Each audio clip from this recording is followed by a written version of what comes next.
Well, that was gorgeous. Thanks very much. Thank you for... They did all the work. Thank you for doing that.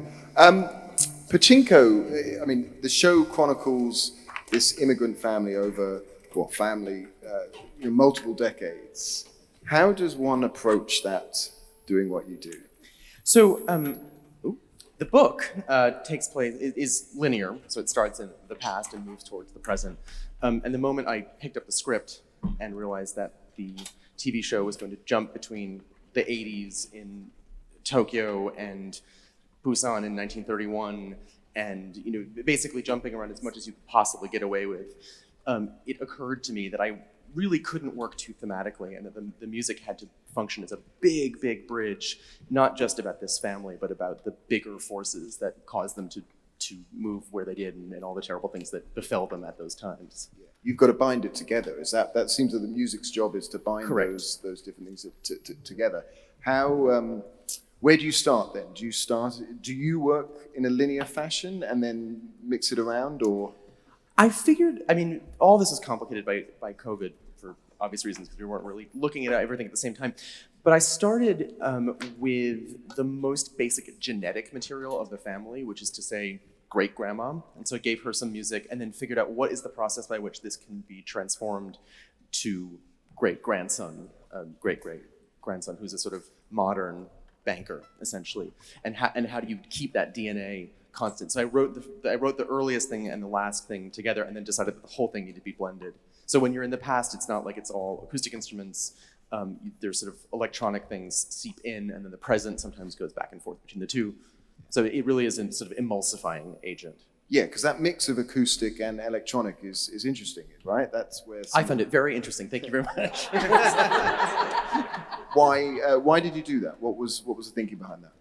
Well, I think it would have been too obvious not too obvious a move, but the idea of an orchestral sweep felt in some way wrong, because yes, it is a sweeping story, but it's also kind of a tragic and intimate one. And tiny little things happen between two people.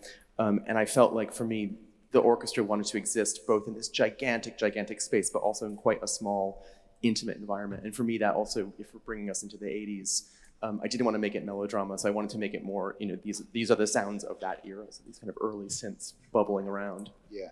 We had Dan talking about the collaboration with Patrick Somerville on Station 11. Can you talk about your work with Sue in terms of, as showrunner and your role? Well, Sue's amazing. She had a total vision of this thing from before anything was shot. She basically had all the music spotted, I think, before she wrote anything, and which was great, because it gave me a good framework to start with and fight against and work with as needed. But there were a couple of things that needed to be exactly the right moment. So the moment where Great Grandma's washing the rice had to be exactly right, and the moment that we ended with, when the two people see each other in that kind of balletic moment, had to be exactly right. And I figured once I got that material more or less under control, the rest would fall into place, which was more or less true within certain parameters. How much fighting was there?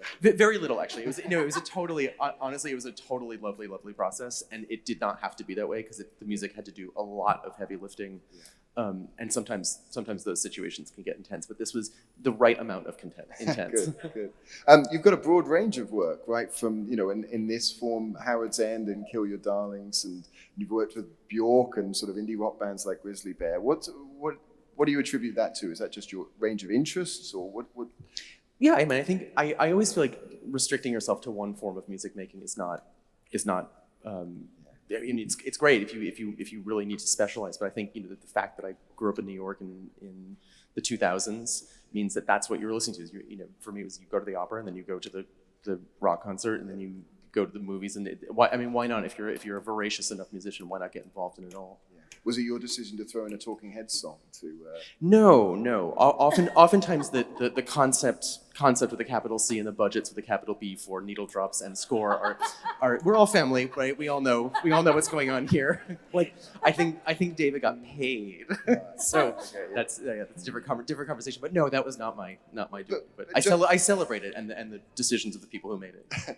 Joking aside, we're in a sort of boom time. We've seen all these shows here. Is that great for people like you in this position, or is music still one of the last things in the budget and they're trying to?